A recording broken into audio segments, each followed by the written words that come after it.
اعوذ باللہ من الشیطان الرجیم بسم اللہ الرحمن الرحیم۔ پیارے بچوں، السلام علیکم ورحمۃ اللہ وبرکاتہ۔ امید ہے کہ آپ خیریت سے ہوں گے۔ پیارے بچوں، ہمارا سبجیکٹ ہے اردو کلاس 7، اور جو ہمارا موضوع ہے اخلاق نبی صلی اللہ علیہ وسلم۔ تو ہم نے پچھلے سبق میں اس کا یہ حصہ پڑھا، دوسرا حصہ بھی پڑھا، تو آج ہم اس کا تیسرا حصہ پڑھنے جا رہے ہیں۔ آپ اپنی کتاب کھولیں اور صفحہ نمبر 21 دیکھیں۔ تو پچھلے سبق میں ہم نے کیا پڑھا تھا کہ جو ہمارے نبی پاک صلی اللہ علیہ وسلم، ان کے اخلاق بلند تھے، اعلیٰ تھے۔ تو نبی پاک صلی اللہ علیہ وسلم کی ہم نے یہاں کچھ چند واقعات پڑھے۔ ان میں سے ایک واقعہ یہ بھی تھا کہ ایک صحابی جو نبی پاک صلی اللہ علیہ وسلم کو انتظار کرنے کے لیے کہہ گئے تھے، تو پھر جب وہ گھر پہنچے تو ان کو بھول گیا کہ میں پیارے آقا صلی اللہ علیہ وسلم کو کچھ کہہ کے آیا ہوں۔ جب وہ تیسرے دن وہاں سے پھر کسی اور کام سے آئے تو انہوں نے دیکھا کہ نبی صلی اللہ علیہ وسلم وہیں انتظار کر رہے تھے۔ یعنی کہ کتنے اخلاق بلند تھے ہمارے آقا نامدار حضرت محمد صلی اللہ علیہ وسلم کے، اور ان کے اندر جو وعدہ پورا کرنے کا وہ سلیقہ تھا، اور ہمیں بھی چاہیے کہ ہم بھی ان کے نقش قدم پہ چلیں۔ تو آج ہم ایک اور واقعہ یہاں پہ پڑھنے جا رہے ہیں پیارے بچوں، صفحہ نمبر 21 پہ۔ بسم اللہ الرحمن الرحیم۔ ایک یہودی کی بیوی نے آپ صلی اللہ علیہ وسلم کو اپنے یہاں دعوت پر بلایا اور زہر ملا ہوا گوشت کھلا دیا۔ اس عورت نے اپنے جرم کا اقرار بھی کر لیا، مگر آپ نے اس سے بھی معاف فرما دیا۔ ایک مرتبہ ایک بدوی قرض خواہ اپنے قرض کا تقاضا کرنے کو آیا۔ اس نے بڑی سختی سے اور غصے سے تقاضا کیا۔ آپ صلی اللہ علیہ وسلم کے صحابی رضی اللہ تعالیٰ عنہ نے اس بدوی سے کہا، کیا تم دیکھتے نہیں کہ تم کس شخصیت سے بات کر رہے ہو؟ وہ کہنے لگا، میں تو اپنا قرض طلب کر رہا ہوں۔ حضور صلی اللہ علیہ وسلم نے اپنے ساتھیوں سے فرمایا، اس کی حمایت کرنی چاہیے کیونکہ یہ اس کا حق ہے۔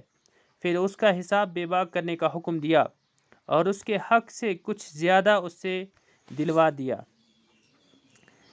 ایک یہودی کی بیوی آپ صلی اللہ علیہ وسلم کو اپنے ہاں دعوت پہ بلاتی ہے۔ دعوت کی، اور جب انہوں نے دعوت کی تو کھانے کے ساتھ انہوں نے زہر ملا دیا۔ یعنی کہ جو ان کو کھلایا گیا، چاہے وہ گوشت تھا کیا تھا، اس کے ساتھ انہوں نے زہر ملا دیا۔ تو لیکن اس عورت نے اپنے جرم کا اقرار بھی کیا کہ میں نے یہ جرم کیا ہے، مجھ سے یہ غلطی ہوئی ہے، مگر آپ صلی اللہ علیہ وسلم نے اس سے بھی معاف فرما دیا۔ یعنی کہ اتنے بڑے دشمن، جانی دشمن، جو آپ صلی اللہ علیہ وسلم کو زہر کھلائیں اور بعد میں نبی پاک صلی اللہ علیہ وسلم ان کو بھی معاف فرما دیتے ہیں۔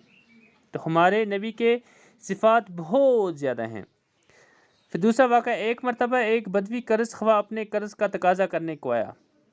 تو ایک مرتبہ ایک قرض خواہ، یعنی کہ جس سے قرض لیا تھا، وہ اپنا قرض مانگنے کے لیے آیا۔ اس نے بڑی سختی سے غصے سے تقاضا کیا۔ اس نے جو اپنا قرض مانگا، ایک سے غصے سے مانگا اور بدتمیزی کی۔ تو آپ صلی اللہ علیہ وسلم کے صحابی نے اس بدوی سے کہا کہ تم دیکھتے نہیں کہ تم کس شخصیت سے بات کر رہے ہو؟ یعنی کہ آپ کو پتہ نہیں ہے۔ اس بدوی کو کہا کہ ایک صحابی نے کہا کہ آپ کو پتہ نہیں ہے کہ آپ کس شخصیت سے بات کر رہے ہو؟ وہ کہنے لگا، میں تو اپنا قرض طلب کر رہا ہوں، یعنی مجھے کیا ہے، تو میں تو اپنا قرض مانگ رہا ہوں۔ حضور صلی اللہ علیہ وسلم نے اپنے ساتھیوں سے فرمایا، اس کی حمایت کرنی چاہیے کیونکہ یہ اس کا حق ہے۔ تو اس پہ حضرت نبی پاک صلی اللہ علیہ وسلم کو غصہ بالکل نہیں ہے، بلکہ اپنی ساتھیوں کو نصیحت فرمائی کہ آپ کو ان کی حمایت، طرفداری کرنی چاہیے، یہ کیونکہ یہ اس کا حق ہے۔ پھر اس کا حساب بے باک کرنے کا حکم دیا۔ تو اسی وقت پھر ہمارے نبی صلی اللہ علیہ وسلم نے حکم فرمایا کہ آپ اس کا جو قرض ہے وہ اس کو دے دیں، اور اس کے حق سے کچھ زیادہ اس سے دلوا دیا، یعنی کہ جتنا اس کا حق تھا اس حق کے علاوہ اس کو دلوا دیا۔ ایک دفعہ حضور صلی اللہ علیہ وسلم نے زید بن ثناء سے 80 مشکال سونا اس شرط پر لے کر ایک بدوی کو دے دیا کہ وہ مقررہ وقت پر اس کے بدلے میں کھجوریں دے دیں گے۔ ابھی مقررہ وقت میں 2-3 دن باقی رہ گئے تھے کہ حضور صلی اللہ علیہ وسلم ایک جنازہ کی نماز پڑھا کر اپنے رفیقوں کے ساتھ ایک دیوار کے پاس تشریف رکھے تھے۔ زید نے حضور صلی اللہ علیہ وسلم کے کرتے اور چادر کے پلوؤں کو کھینچتے ہوئے نہایت بدمزاجی اور سختی سے قرض ادا کرنے کو کہا۔ حضرت عمر رضی اللہ تعالیٰ عنہ نے کہا، او خدا کے دشمن، کیا بکتا ہے؟ خدا کی قسم مجھے حضور صلی اللہ علیہ وسلم سے اندیشہ نہ ہوتا تو تیری گردن اڑا دیتا۔ پیکر اخلاق حضور صلی اللہ علیہ وسلم نے حضرت عمر کو سمجھایا، ایسے موقع پر تمہیں چاہیے تھا کہ ایک طرف مجھے حسن و خوبی سے اس کا قرض ادا کرنے کو کہتے اور دوسری طرف اس شخص کو بہتر طریقے سے تقاضا کرنے کی نصیحت کرتے۔ پھر فرمایا، جاؤ جا کر حساب کر دو اور ڈانٹنے کے بدلے میں 20 سہ کھجوریں زیادہ دے دو۔ تو اس پر کیا کیا نبی پاک صلی اللہ علیہ وسلم نے کہ ایک دفعہ حضور صلی اللہ علیہ وسلم نے زید بن ثنا سے 80 مشکال سونا اس شرط پر لے کر ایک بدوی کو دے دیا کہ وہ مقررہ وقت پر اس کے بدلے میں کھجوریں دے دیں۔ تو اس کے بعد کیا ہوتا ہے، ابھی مقررہ وقت جو تھا وہ ابھی نہیں آیا تھا، یعنی کہ ٹائم دیا تھا کہ کب ہم یہ واپس کریں گے، تو ابھی اس وقت میں کچھ ٹائم بچا تھا۔ تو کیا ہوا، 2-3 دن باقی تھے کہ حضور صلی اللہ علیہ وسلم ایک جنازے کی نماز پڑھا کر اپنے دوست رفیق ہو گئے اپنے دوستوں کے ساتھ ایک دیوار کے پاس تشریف رکھے تھے، بیٹھے تھے۔ تو زید نے حضور صلی اللہ علیہ وسلم کے کرتے اور چادر کے پلوؤں کو کھینچتے ہوئے نہایت بد مزاجی اور سختی سے قرض ادا کرنے کو کہا۔ تو انہوں نے بھی کیا کیا، یعنی کہ بد مزاجی سے نبی پاک صلی اللہ علیہ وسلم کی جو کرتا مبارک تھا اس کو کھینچا اور کہا، کیا کہا، قرض ادا کرنے کو کہا۔ حضرت عمر نے کہا، او خدا کے دشمن، کیا بکتا ہے کہ تو یہ کیسا آپ نے کیسے الفاظ استعمال کیے، یا تو کیا کر رہا ہے؟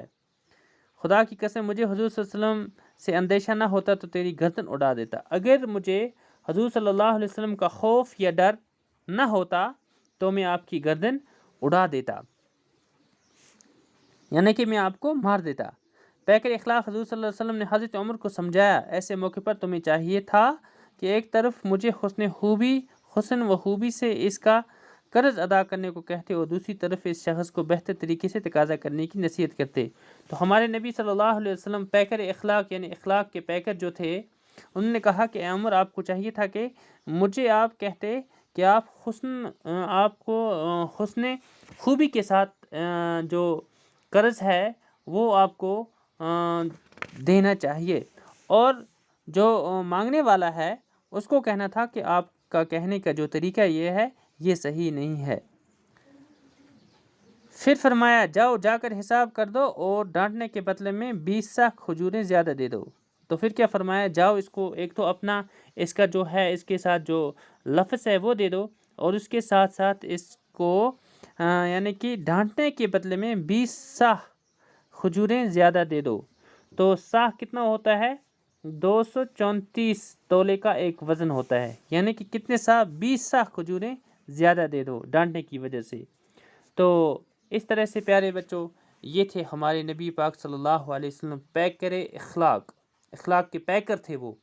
تو جو بدوی تھے، بدوی کہتے ہیں عرب کے خانہ بدوش لوگ، ان کو بدوی کہتے ہیں۔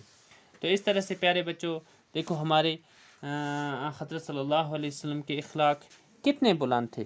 تو ہمیں چاہیے کہ ہمیں ان کے اخلاق پر اپنی زندگی کو گزارنا چاہیے، یعنی کہ ان جیسے اخلاق ہمیں اپنے اندر بھی لانے کی کوشش کرنی ہے، تو اس لیے پھر ہم دنیا میں بھی کامیاب ہو سکتے ہیں تو آخرت میں بھی۔